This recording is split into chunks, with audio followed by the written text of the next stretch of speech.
One building once held nearly all the world's knowledge. The legendary Library of Alexandria was a vault for the works of Aristotle, the plays of Sophocles, and the scientific theories of Archimedes, and its destruction remains one of history's greatest intellectual catastrophes. By the end of this journey, you will understand exactly what was erased from history and how that single loss still impacts our world today. We will uncover the advanced technology and forgotten philosophies that vanished into smoke and reveal the startling connection between this ancient library and the fragility of our own digital existence. What forgotten masterpiece would you most want to rescue from the flames? The driving force behind this intellectual revolution was a single man's ambition.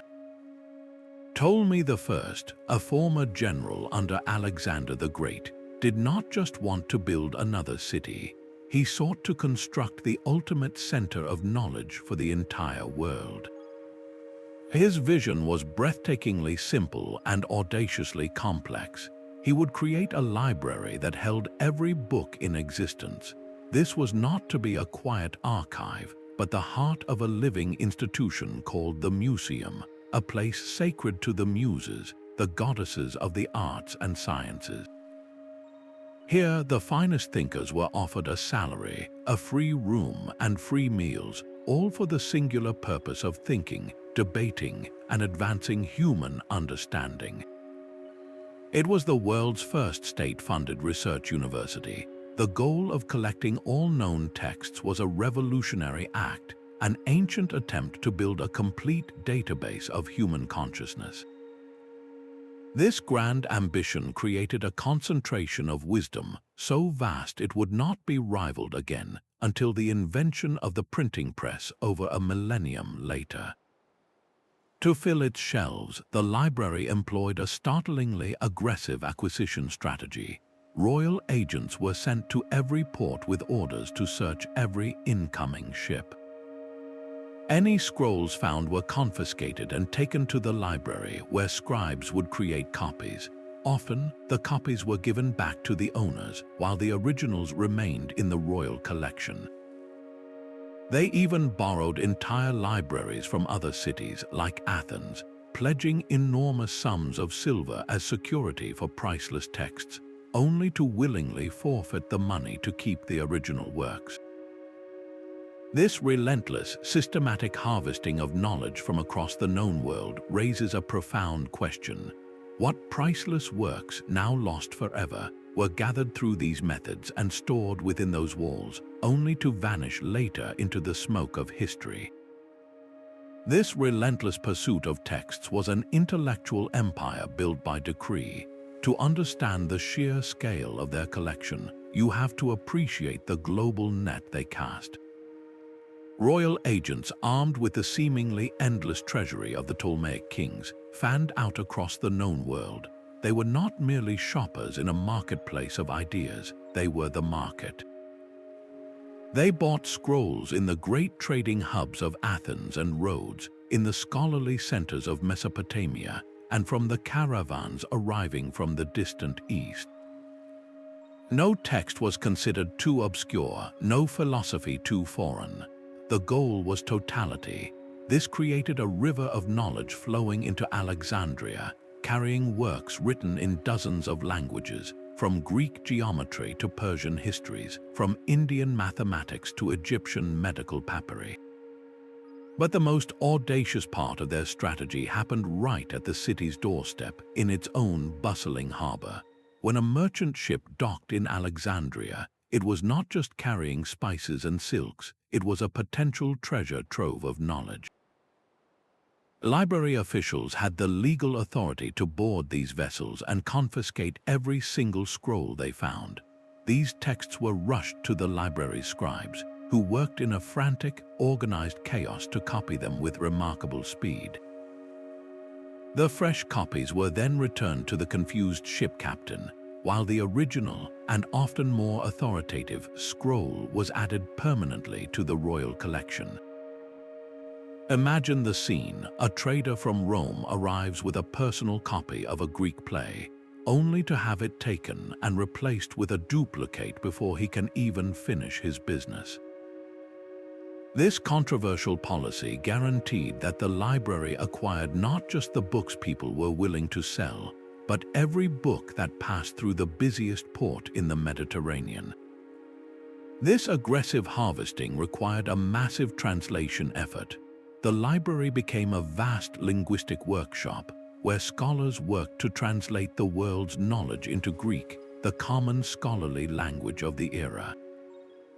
Its most famous project was the Septuagint, the translation of the Hebrew Bible into Greek, a work of immense cultural and religious significance that was said to have been completed by 70 scholars working in separate rooms, who miraculously produced 70 identical versions.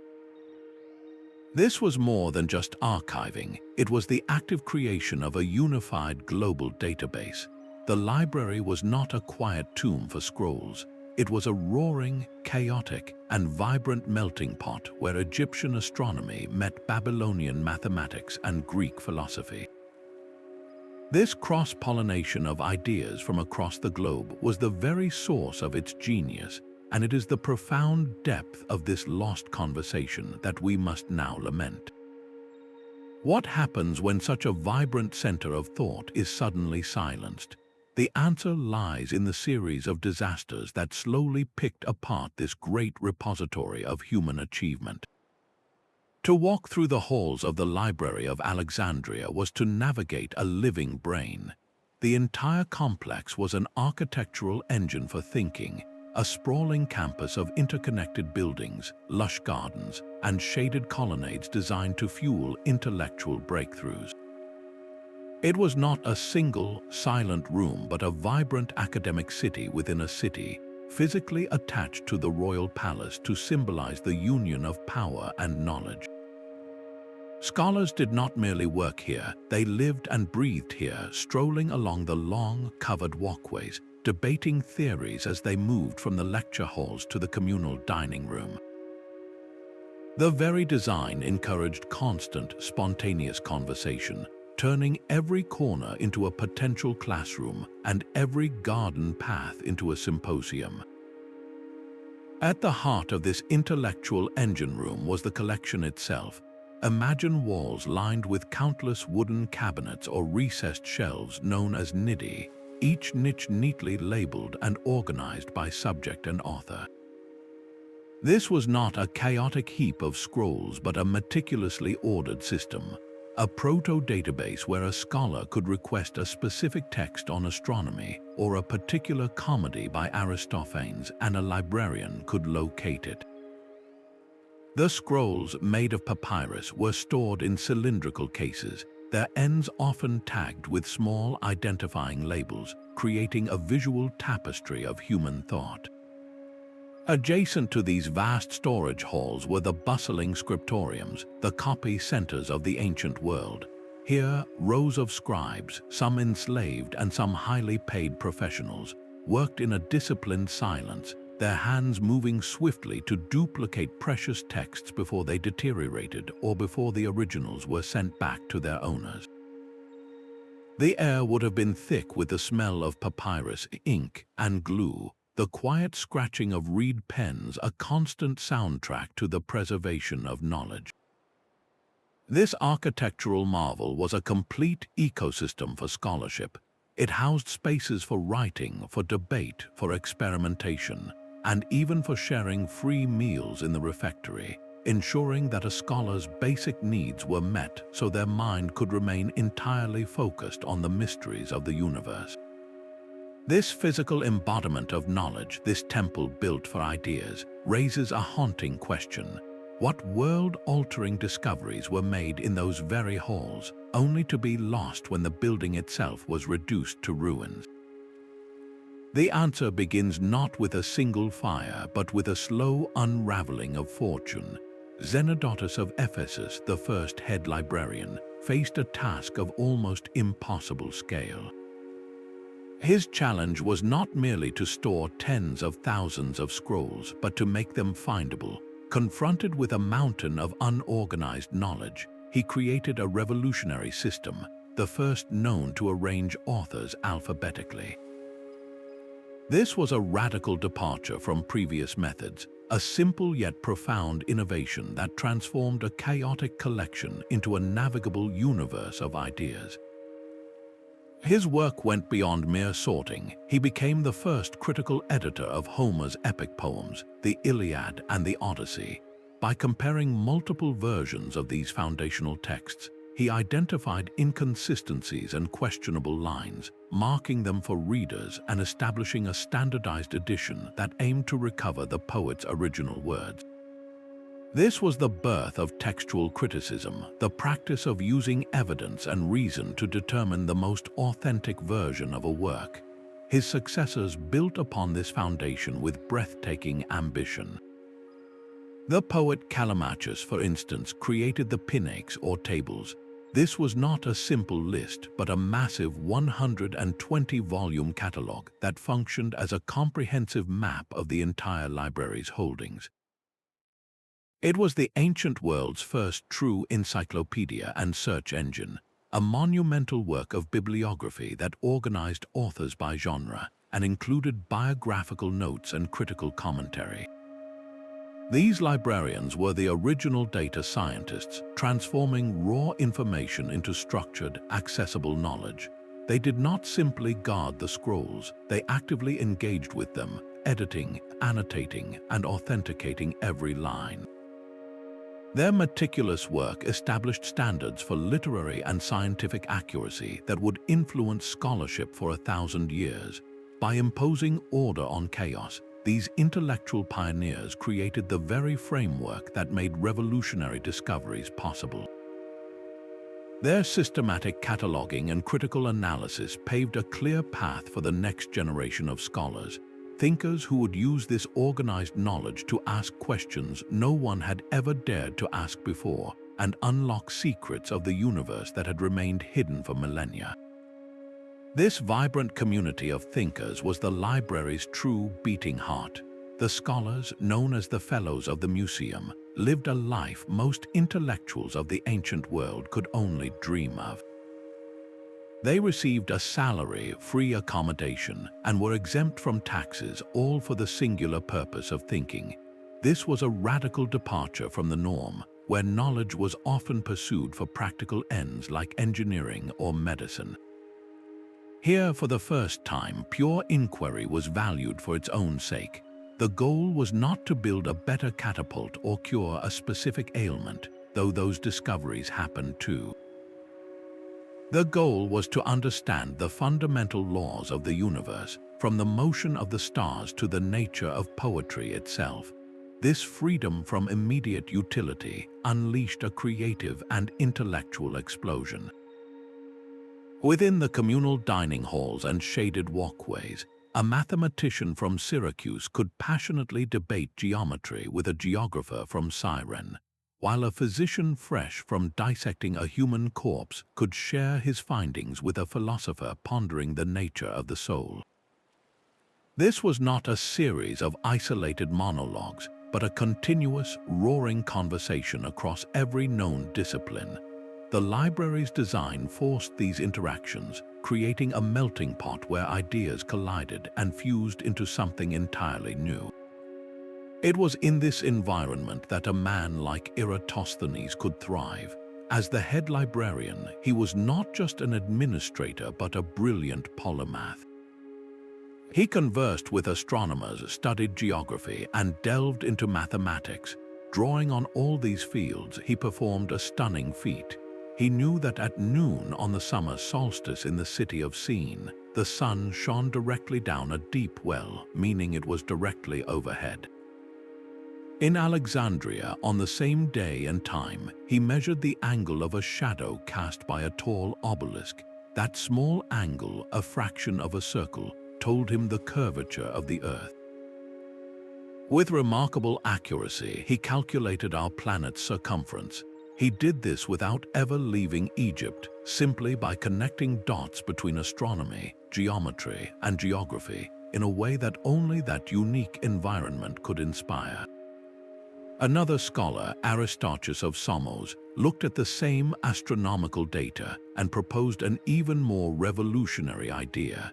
He suggested that the Earth and other planets revolved around the Sun, a heliocentric model that would not be widely accepted for another 1800 years. His work, likely debated and refined within the library's halls, was a leap of logic so profound it was ultimately dismissed by later generations. The library was a sanctuary for such bold, forward-thinking ideas, a place where the established order could be questioned without fear. This culture of collaborative, fearless inquiry produced the very works whose loss we now lament. The true tragedy is not just the burning of scrolls, but the silencing of that unique, buzzing intellectual hum. What other world-altering theories, lost to us now, were once common knowledge in those halls? The answer lies in the specific, devastating knowledge that vanished when the fires finally came. The mathematical scrolls housed within the library were not merely academic exercises. They were blueprints for understanding reality itself, written with a clarity and depth that would not be matched for centuries. Among these treasures was the work of Apollonius of Perga, a man who dedicated his life to the study of conic sections. His masterwork, simply titled Conics, was an 8-volume exploration of the curves you get when a plane slices through a cone, the parabola, the ellipse, and the hyperbola. To his contemporaries, this might have seemed like abstract geometry for its own sake, a beautiful but ultimately useless pursuit. Yet, contained within those curves were the future laws of planetary motion and the principles of satellite dish design. His original texts, filled with intricate proofs and geometric reasoning, were a complete science of these shapes, a knowledge base that vanished for over 1,000 years. Equally profound were the works of Archimedes, who, though he lived in Syracuse, maintained a constant intellectual dialogue with the library. His manuscripts, carefully copied and stored in Alexandria, contained ideas that leapfrogged entire eras of human thought. He developed a method for calculating the area under a curve and the volume of complex solids, a technique that used an infinite number of slices to achieve a finite result. This was not just advanced math, it was the foundational concept of integral calculus, a tool that would not be formally invented until the time of Newton and Leibniz, nearly 2 millennia later. Imagine a world where this seed of calculus planted by Archimedes had been nurtured and grown by subsequent generations instead of being lost to the flames. The intellectual delay caused by its absence is almost incalculable. These were not isolated geniuses. They were part of a continuous, collaborative conversation documented in the library's collections. The loss of their original texts, with every logical step and elegant proof laid bare, meant that later scholars had to start from near scratch. European mathematicians of the Renaissance and Enlightenment were, in effect, rediscovering continents of knowledge that had already been mapped in exquisite detail. They spent centuries painstakingly rebuilding a foundation that had already been poured. This gap in our collective memory, this great silence in the history of science, forces a haunting reflection. How many more breakthroughs in physics, engineering, and astronomy were delayed because the very language needed to describe them had been tragically forgotten? The library's destruction did not just burn books, it erased a head start for all of humanity, a setback whose echoes we can still faintly hear today. Aristarchus of Samos gazed at the heavens and saw a truth that would terrify his contemporaries. He proposed that the Earth was not the center of all creation, but merely one of several planets that all revolved around a central, fiery sun.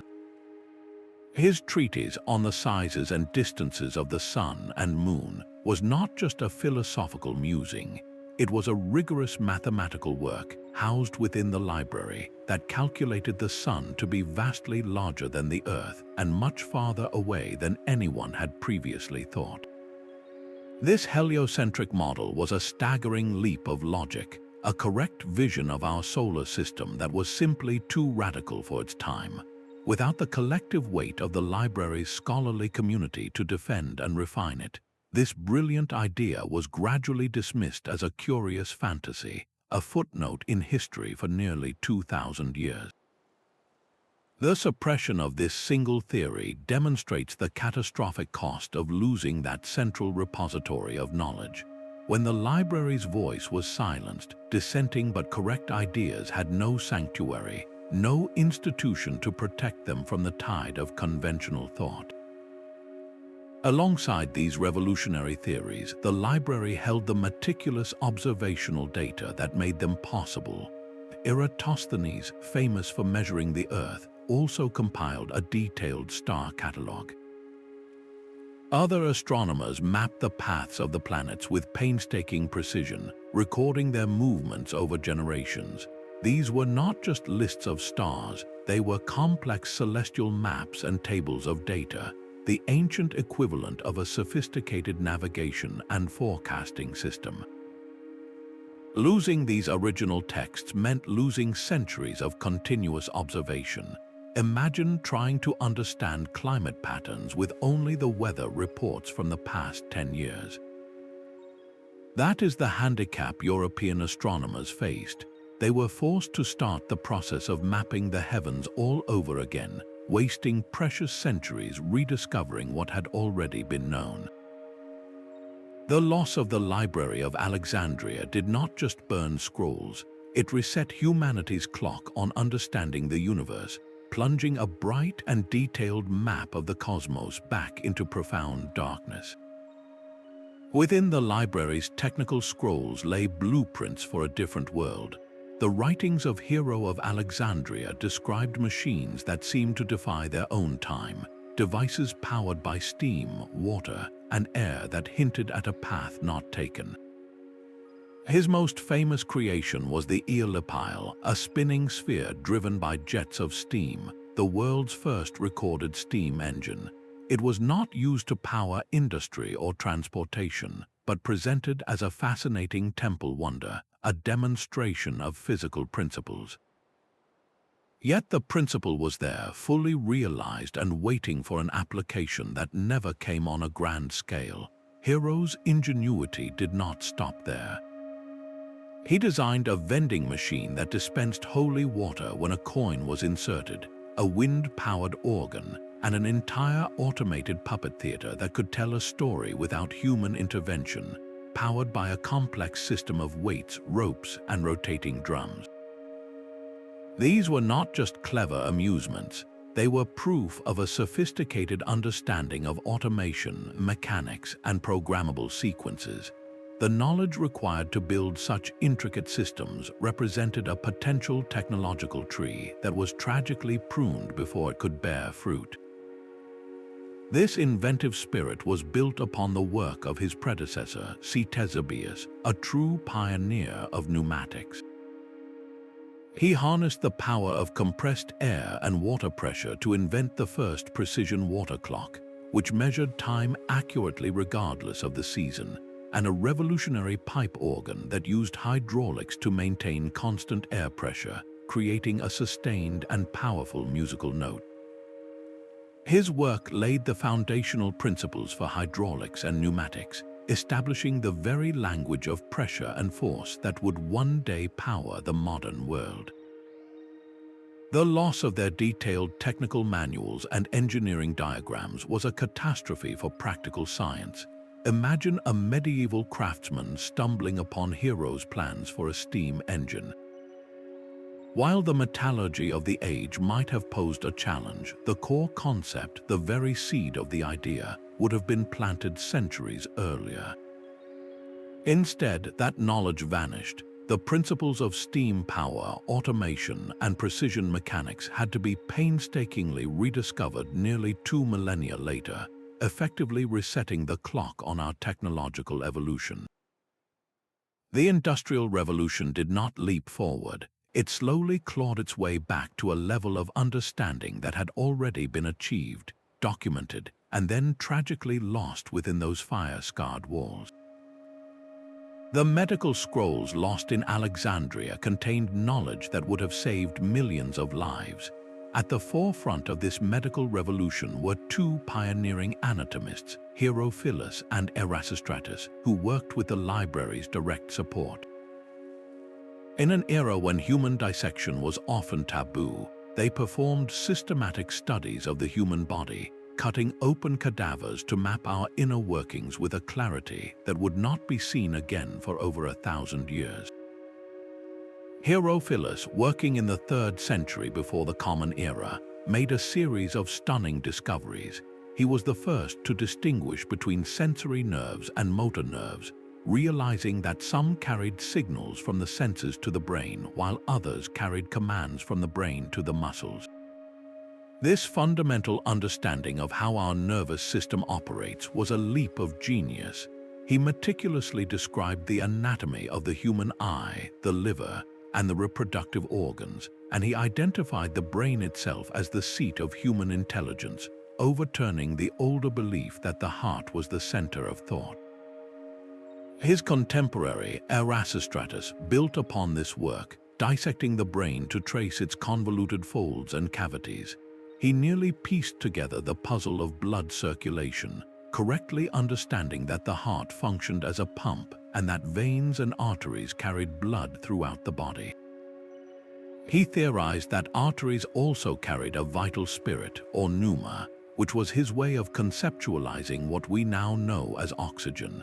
Their combined research, documented in exhaustive, illustrated texts, represented the absolute peak of medical knowledge in the ancient world. These were not vague philosophical speculations, they were detailed, evidence-based anatomical guides. The utter loss of their primary writings created a chasm in medical understanding that proved impossible to quickly bridge.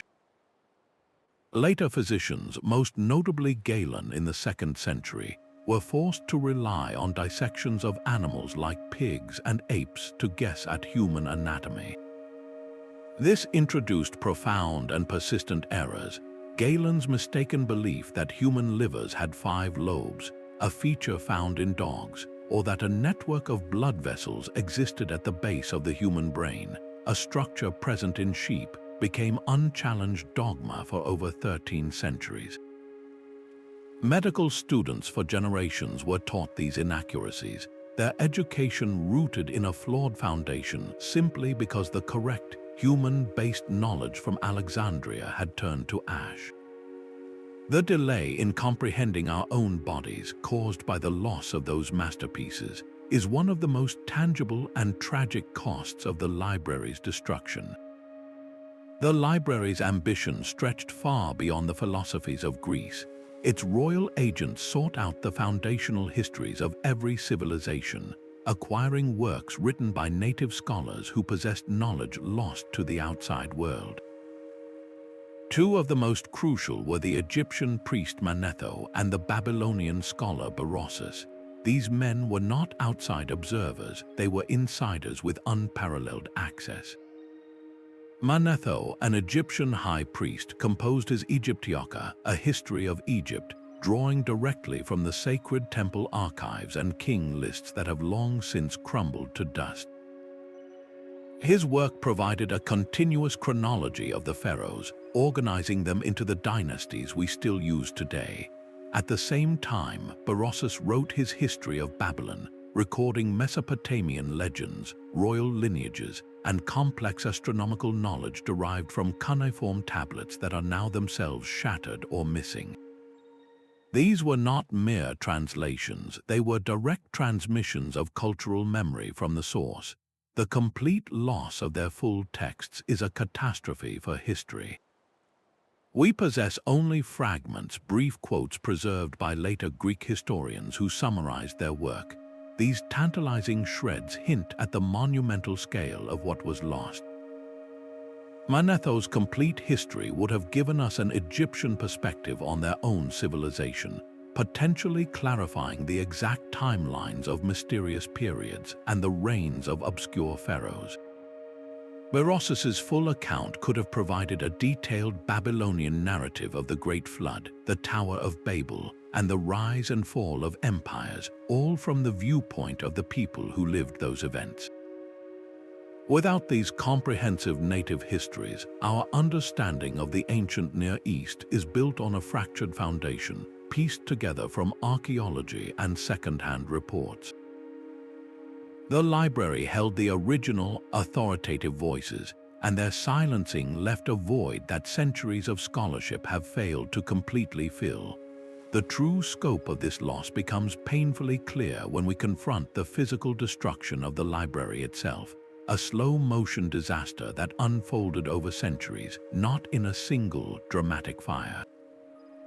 The library's geographers understood that knowledge was not just about ideas, but about the very shape of the world. They transformed the bustling port of Alexandria into a listening post, gathering fragmented reports from Phoenician traders, Carthaginian sailors, and caravan masters who had traveled to the edges of the known world. Every anecdote about a distant coastline, every note on a strange current or a unique landmark, was collected and cross-referenced, pieced together like a vast collaborative puzzle. Eratosthenes, the same mind who calculated the Earth's circumference, used this flood of data to create a revolutionary world map. He did not just sketch continents, he overlaid his map with a grid of parallels and meridians, a system of latitude and longitude that allowed any location to be precisely plotted for the first time. This was not a mere picture, it was a mathematical model of the planet. Alongside these grand theories were the practical guides known as the Peripli. These were the ancient equivalent of a pilot's handbook, offering sailors turn-by-turn navigational instructions. A periplus would describe a coastline in meticulous detail, noting the entrance to a hidden bay, a dangerous shoal, a mountain that served as a daymark, and the location of freshwater springs. It would list the trading goods desired in each port and offer warnings or descriptions of the local peoples. Imagine a scroll detailing the entire voyage from the Red Sea to India, or charting the Atlantic coasts of Africa and Europe from Britain down to the tropics. These works synthesized centuries of accumulated seafaring experience into a single, authoritative resource. The utter loss of this comprehensive geographical library had direct and staggering consequences for history. When Christopher Columbus set sail westward, his calculations of the Earth's size were based on flawed, later sources that drastically underestimated the planet's circumference. He believed Japan was only about 3,000 miles from Spain. Had he, or the scholars advising him, had access to Eratosthenes' far more accurate calculation and the detailed maps that accompanied it, they would have known the true, vast scale of the ocean he intended to cross. The discovery of the Americas was not a triumph of Renaissance geography, but in many ways a result of its ignorance, an accident born from the loss of superior ancient knowledge. The world map was effectively redrawn from a palimpsest, its most accurate features scrubbed away, leaving explorers to stumble through a darkness that the library had once illuminated. Beyond the famous names of Plato and Aristotle lay a vibrant ecosystem of rival ideas. The library's shelves held the complete teachings of philosophical movements that challenged every assumption about how to live, works that presented radical alternatives to the mainstream. We know these groups today mostly by their labels, the skeptics, the cynics, and the Cyrenaics, but within the library they were not just footnotes. They were complete, living systems of thought, their arguments preserved in full for any scholar to study and debate. The loss of these complete corpuses means our modern understanding of ancient philosophy is like listening to one side of a roaring, multifaceted debate, hearing only the loudest voices while the subtler, more challenging arguments have faded to a whisper.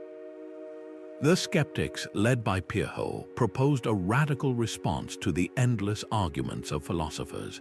He advocated for a suspension of judgment, a conscious decision to never arrive at a fixed conclusion about the nature of reality, because certainty was an illusion. His goal was not ignorance, but a state of unshakable mental tranquility, a freedom from the distress caused by dogmatic beliefs. Imagine having access to his complete works, not just the summaries written by his critics, to understand the full nuance of his method for achieving peace of mind. Then there were the Cyrenaics, founded by Aristippus, who taught that the primary goal of life was the experience of pleasure, specifically smooth, physical pleasure in the present moment.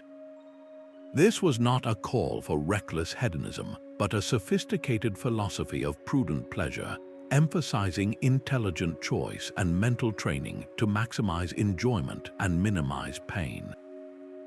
Their writings explored the art of living well in a direct, tangible way, a perspective almost entirely erased from the record, and the cynics like Diogenes, who lived in a jar and mocked Alexander the Great, used shocking behavior to demonstrate that true happiness came from rejecting all social conventions and living in accordance with nature.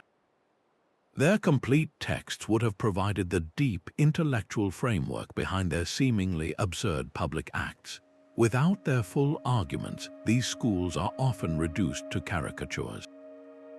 The library was the one place where their entire intellectual case was laid out, where a student could read Plato's Republic, then immediately walk to another section and pull the complete scrolls of a cynic who argued it was all a pointless fiction.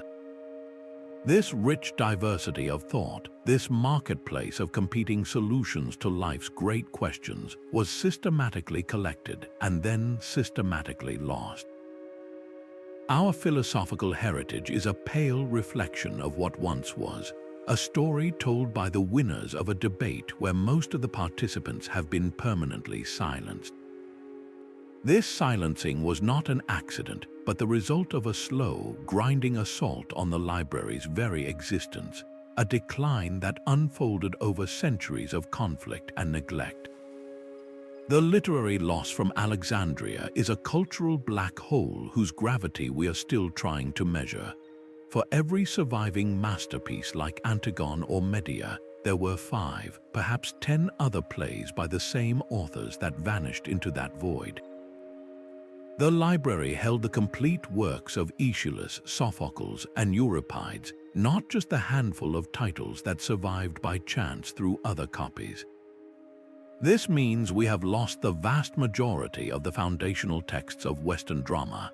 The same tragedy extends to lyric poetry, most famously to Sappho, the poet Plato called the 10th Muse. Today, her work exists only in heartbreaking fragments, often a single stanza recovered from scraps of papyrus used to wrap an Egyptian mummy or line a coffin. We possess just one of her poems in its complete form, while the library held all 9 books of her lyrics. Her voice, once so influential across the ancient world, is now a haunting echo. This was not merely a loss of individual stories, it was a rupture in our understanding of artistic evolution. We are left with a partial canon, a collection of winners whose survival was often a random accident of history. The library, by contrast, held the entire conversation, the successful experiments and the glorious failures. It contained the complete epic cycles that wove together Greek mythology, sprawling narratives that connected the Trojan War to the journeys of Odysseus and the founding of Thebes. Without them, the mythological tapestry we know today is full of holes and loose threads. The library also housed vast collections of orations, the speeches that defined Athenian democracy and legal battles, and entire genres of comedy that critiqued society with a sharp, satirical edge now lost to us. We have the celebrated works, but we have lost the context, the rivals, the precursors, and the innovations that surrounded them. Think of artistic history as a family tree. We have a few fully grown, magnificent trees standing in a field, but we have lost the entire forest that once surrounded them. We can see the mature works of Sophocles, but we cannot trace the saplings, the twisted branches, or the other species that competed for sunlight. This makes the surviving plays seem like isolated miracles, when in reality they were the pinnacle of a rich, dense, and wildly competitive creative landscape. How many other narrative forms, comedic styles, or poetic rhythms flourished and then died forever in that fire? The library's destruction did not just burn poems, it severed our direct connection to the messy, vibrant, and unpredictable workshop of human creativity.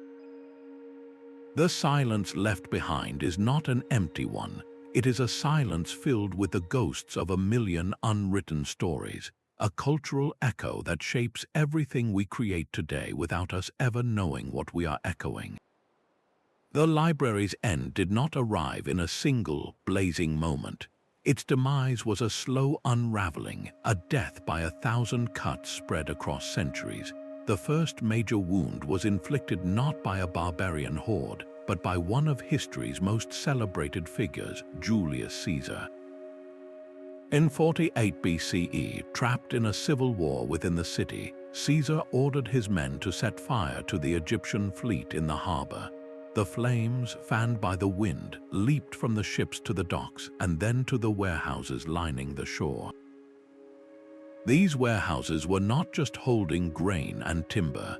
They were extensions of the library itself, packed with an estimated 40,000 scrolls waiting for cataloging.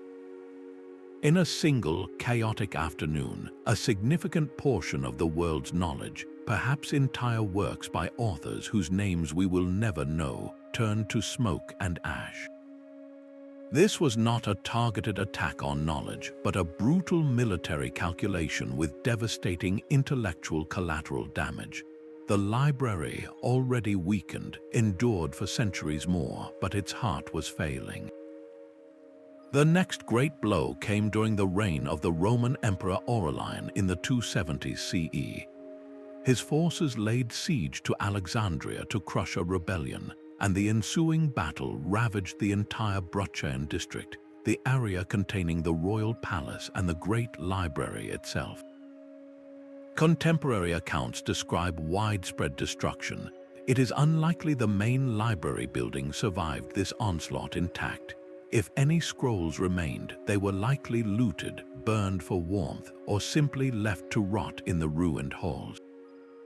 This was not an accident, but the systematic destruction of a city quarter in a brutal war, and the library, by its location, was caught in the crossfire. Yet fire and sword were only part of the story. The library's lifeblood was funding, and that slowly dried up. As Rome's power eclipsed that of Alexandria, the generous stipends from the Ptolemaic kings vanished.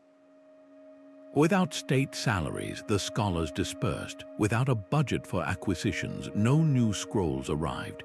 The great conversation that once echoed through its halls fell silent, replaced by the quiet of neglect. The final acts of dissolution were administrative and religious. In the 4th century, as Christianity became the Roman Empire's official faith, the Emperor Theodosius I issued decrees calling for the destruction of pagan temples. The museum, dedicated to the Greek muses, was a pagan institution. While we lack a specific account of soldiers torching its shelves, the complex was almost certainly closed, repurposed, or dismantled.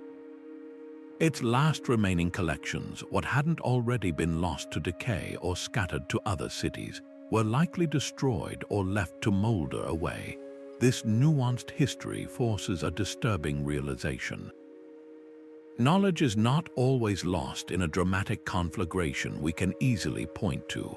More often, it is eroded by a slow drip of budget cuts, political shifts, and the quiet, relentless passage of time. The Great Library did not simply burn. It was abandoned piece by piece until only its ghost remained. The final, chilling blow to the library's legacy was not merely political or accidental, but ideological. As Christianity consolidated its power across the Roman Empire, the very concept of pagan knowledge came under threat. The intellectual sanctuary that had once protected all schools of thought, from the radical theories of Aristarchus to the intricate philosophies of the skeptics, was now seen as a fortress for a defeated enemy. The Great Library and its associated institutions were fundamentally pagan, dedicated to the Muses and built upon a foundation of Greek rationalism that clashed with the rising tide of faith-based orthodoxy. This ideological conflict reached its violent climax in the year 391 with the destruction of the Serapeum. This magnificent temple, often considered a daughter library or a major annex, housed a vast and priceless portion of the collection that had survived the earlier fires and wars. Under the authority of the Patriarch Theophilus, a Christian mob stormed the complex, tearing it down to its foundations. The scrolls stored within were not casualties of war, but targets of a purging fire, deemed dangerous not for their physical properties but for the ideas they contained. While scholars still debate the precise number of texts lost that day, the symbolism is undeniable. The event marked a definitive end to Alexandria's status as a neutral center for secular and pagan scholarship. A new, rigid boundary for acceptable knowledge had been drawn, and centuries of human inquiry that fell outside those lines were systematically erased. This pattern is one of history's most persistent and dangerous lessons. When knowledge becomes entangled with a defeated ideology, it is no longer seen as a resource for all humanity, but as a weapon of the enemy deserving of annihilation. The loss was not just of pagan rituals, but of the mathematics of Apollonius, the geography of Eratosthenes, and the anatomy of Herophilus, works that held no theological stance but were guilty by association. Their destruction echoes a warning that resonates far beyond the ancient world, reminding us how easily the pursuit of truth can be sacrificed on the altar of ideological purity. Centuries after the library's physical demise, a potent and enduring myth emerged to explain its loss. A chilling story, repeated for generations, claims that the final destruction came at the hands of the Muslim Caliph Omar, following the Arab conquest of Alexandria in 642. According to this legend, when asked what to do with the library's vast collection, the Caliph reportedly declared that if the books contained in the scrolls agreed with the Quran, they were superfluous, and if they disagreed, they were dangerous. In either case, he concluded they should be destroyed. The tale goes on to say that the papyrus scrolls were used as fuel to heat the city's bathhouses, and that there were so many, they kept the fires burning for 6 full months. It is a dramatic and horrifying image, one that paints a clear villain and a senseless act of ideological vandalism. Yet, the overwhelming consensus among modern historians is that this story is almost certainly a complete fabrication. By the time the Arab armies arrived in the 7th century, the Great Library of Alexandria, as a functioning institution, had been gone for hundreds of years. The main library complex was almost certainly a ruin, its contents long since scattered, burned in earlier conflicts, or simply decayed into dust. The myth of Caliph Omar first appears in writings from the 13th century, a full 600 years after the supposed event. It seems to have been invented by Christian chroniclers, not as a record of fact, but as a powerful piece of propaganda. Its purpose was to slander the conquering Muslim forces, painting them as barbaric destroyers of knowledge in a stark contrast to a supposedly more enlightened Christian West. This weaponization of the library's story is, in its own way, another kind of destruction. It replaces the complex, slow-moving tragedy of neglect and sporadic violence with a simple, blame-filled narrative. It reminds us that the history of knowledge is not just a record of what was lost, but also a battleground for cultural and religious polemics. The story we choose to believe about the past is often a reflection of the conflicts we are fighting in the present. So if the final scrolls were not burned by Caesar, Aurelian, Theophilus, or Omar, what was the true culprit in this millennia-long intellectual catastrophe? The answer points to a far more insidious and universal enemy than any army or emperor. Callimachus's Pinakes serves as our most haunting window into that vanished world. This was not a simple list of titles, but a colossal intellectual undertaking, a catalogue so vast it filled 120 individual scrolls. Imagine a modern library's entire card catalogue system, but written out by hand on papyrus, detailing not just the name of a book, but the life of its author, a summary of its content, and critical notes on its style and authenticity. This was the great search engine of the ancient world, a map that allowed a scholar to navigate the entirety of human knowledge as it was then known. Its existence alone tells us that the library's collection was not a random assortment, but a deeply organized universe.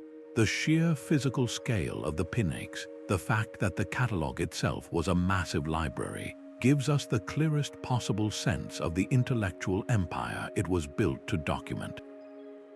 Estimates of the total scroll count still vary, from a conservative 40,000 to a mind-boggling 700,000. Yet even the smallest of these numbers represents a staggering concentration of texts, a density of ideas unmatched until the modern digital age. Every one of those scrolls, meticulously logged in the Pinakes, represented a unique voice, a discovery, a story, or a theory. The catalogue's comprehensive nature means it did not merely record the famous works of Aristotle and Plato. It logged the obscure poets, the forgotten historians, the competing scientific theories that lost the debate, the complete works of authors whose names are now utterly unknown to us. The Pinakes is therefore a ghostly index, a detailed map to a continent that has sunk beneath the waves. We can read the names of the lost cities of thought on this map, but we can never visit them. We know that Sappho's 9th book of lyrics was there, that the complete history of Babylon by Berossus was there, that the original diagrams of Hero's steam engine were there, because the catalogue told us so. This is what makes the loss so profound and so personal. It is not an abstract concept of lost knowledge, but the specific, catalogued extinction of millions of ideas, each one logged and then erased. The true scale of the catastrophe is not measured in the number of scrolls burned, but in the silence left behind where a roaring, documented conversation once stood. Our understanding of the library's vanished treasures rests on a collection of intellectual echoes. We know what was lost not because we found the original scrolls, but because later writers quoted them, summarized them, and sometimes even argued against them. These precious remnants are called fragments. They are the scattered pieces of a broken mosaic, and they are all we have left. Think of an author like Plutarch, writing his famous biographies of Greek and Roman leaders. To add color and authority to his stories, he would quote directly from the historians and philosophers whose works he consulted in his own local library, which may have held copies from Alexandria. In this way, his work accidentally preserved slivers of texts that would otherwise have disappeared completely. Diogenes Laertius did something similar in his lives of the eminent philosophers, saving the core ideas and even the occasional punchline from philosophers whose own books are gone. The writer Athenaeus, in his sprawling De Hypnosophistae, or The Learned Banqueters, created a fictional dinner party where guests quote from hundreds of poets, playwrights, and composers. His book is a treasure chest of fragments, a chaotic scrapbook of ancient culture. Most of the authors he so liberally quotes are unknown to us today, surviving only as a name and a few lines within his pages. This is how we know about the pre-Socratic philosophers. those early pioneers who first asked questions about the nature of the universe. We do not have a single complete book by Thales or Anaximander. Instead, we have sentences and paragraphs about them, quoted by Aristotle and others who are trying to refute their ideas. It is a profoundly indirect way of knowing. The process is like a paleontologist trying to reconstruct a Tyrannosaurus rex from a single tooth, a claw, and a piece of rib. You can infer the general shape and ferocity of the beast, but you miss the magnificent, terrifying entirety of the living creature. And just like that fossil reconstruction, our view of the ancient intellectual world is filtered through a second lens. We are not seeing the original thought, but a version of it selected by a later author who had their own agenda. A Christian writer might quote a pagan philosopher only to ridicule him. A skeptic might summarize a theory only to dismantle it. We get the glimpses they wanted us to see, often stripped of their original context and nuance. This leaves us with a ghostly, incomplete picture, a history of knowledge written by the survivors of the disaster. We can never truly hear the full, rich conversation that once filled the library's halls, only the muffled whispers that managed to escape through the cracks of time. The European Renaissance, celebrated as a great rebirth of learning, was in fact a recovery from a profound amnesia. It was built on the scattered fragments that survived the long collapse of Rome, texts preserved in isolated monasteries or translated into Arabic and later brought back into Europe. This trickle of knowledge, while revolutionary for its time, represented only a sliver of the intellectual wealth once held in Alexandria. Think of a brilliant student who loses every textbook and notebook in a fire. The Renaissance was that student, trying to reconstruct a semester's worth of advanced lessons from a few surviving class notes and the memories of friends. The baseline from which they started was not the peak of ancient understanding, but a shadow of it. They had to rediscover concepts that had been old news to scholars like Eratosthenes and Archimedes.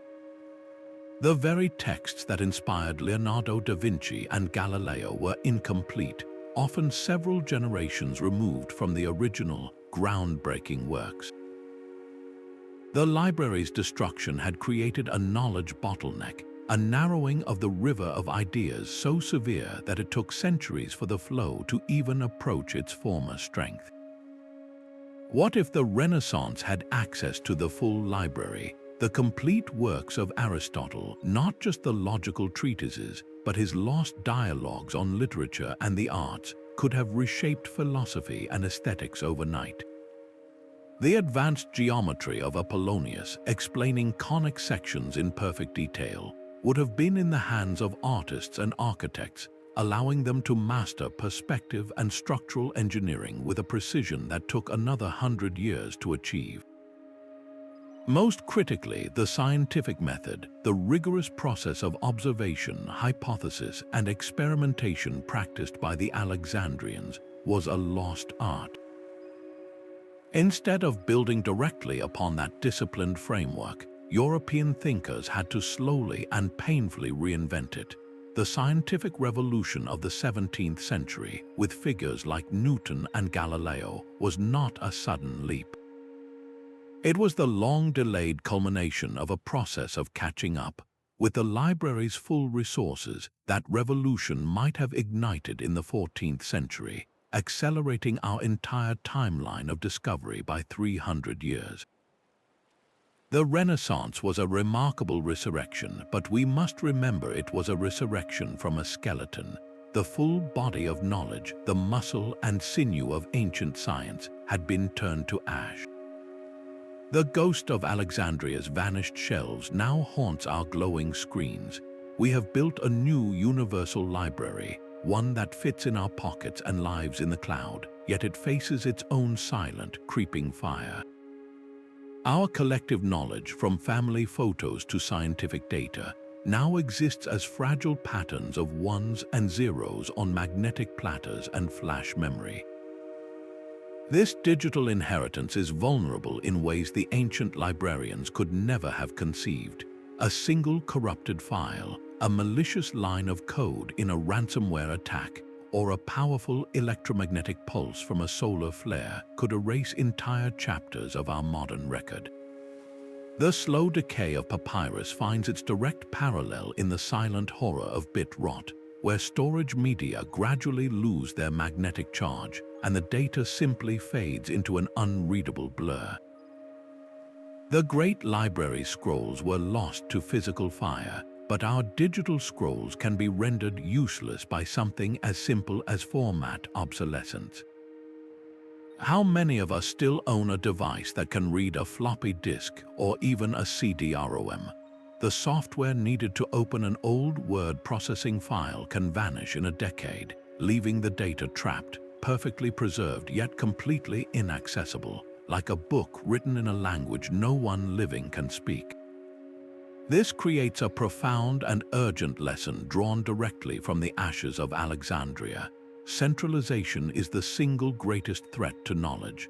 The Ptolemies made a fatal error by concentrating almost all the world's wisdom in one building, in one city. We are repeating that mistake by entrusting our cultural memory to a handful of corporate data centers and centralized cloud platforms. A single catastrophic event, whether a natural disaster, a targeted cyber attack, or even a simple business failure, could trigger a digital dark age. The solution, then, is the same one the ancient world failed to embrace: redundancy and distribution. Just as a gardener saves seeds in multiple locations to ensure a species survives a local blight, we must actively and continuously copy our most vital information across diverse, independent systems. This requires a conscious, global effort to back up data in multiple formats and geographical locations, from decentralized server farms to offline cold storage archives.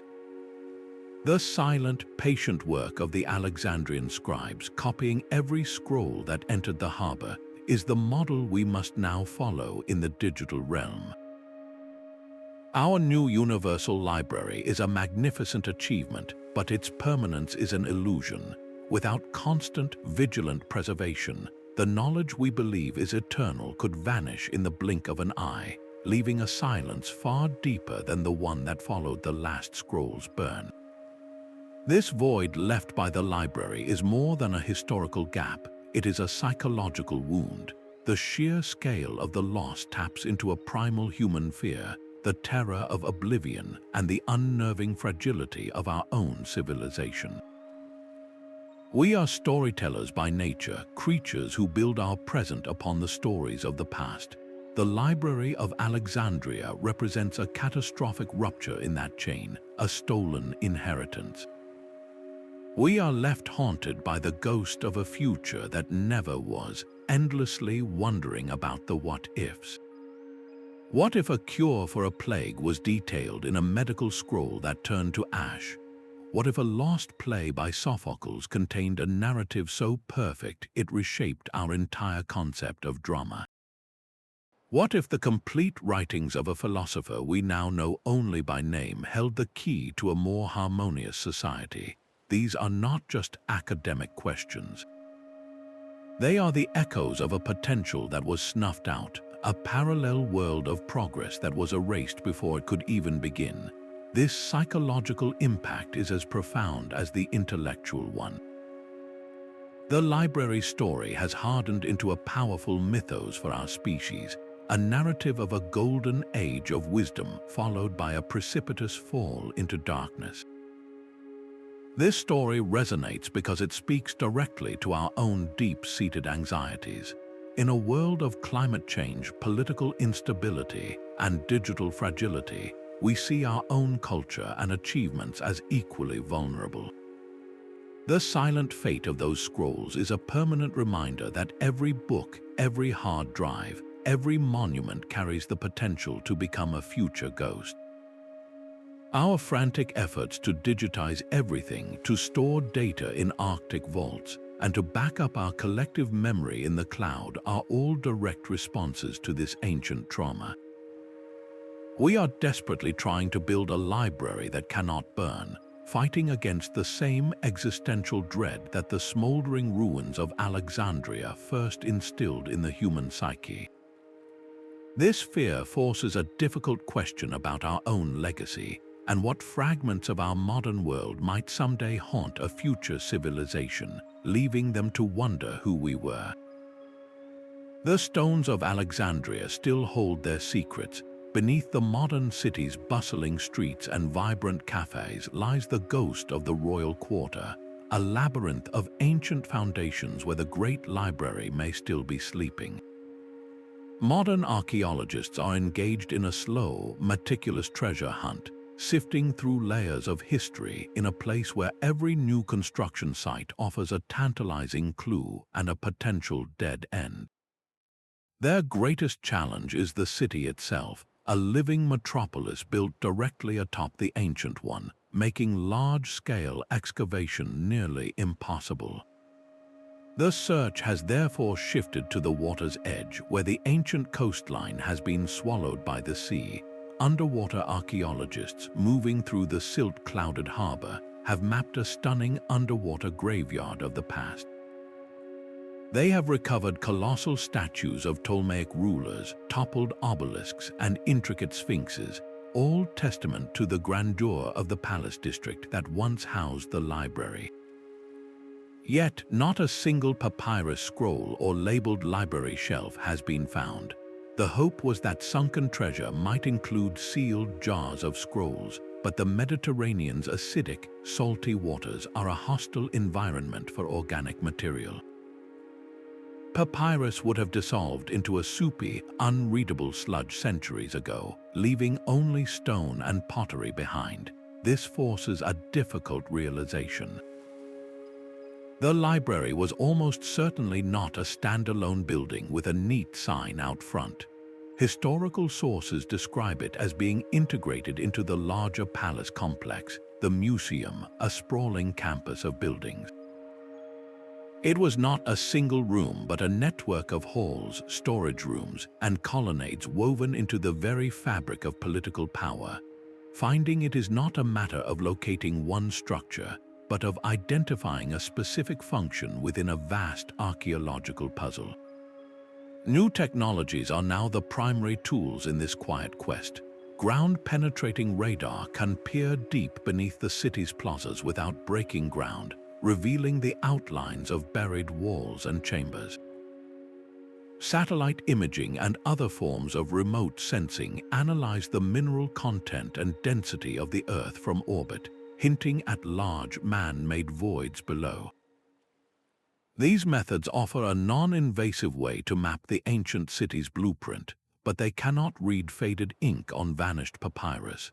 The ultimate goal is not merely to find an empty shell, but to understand the library's precise scale and layout.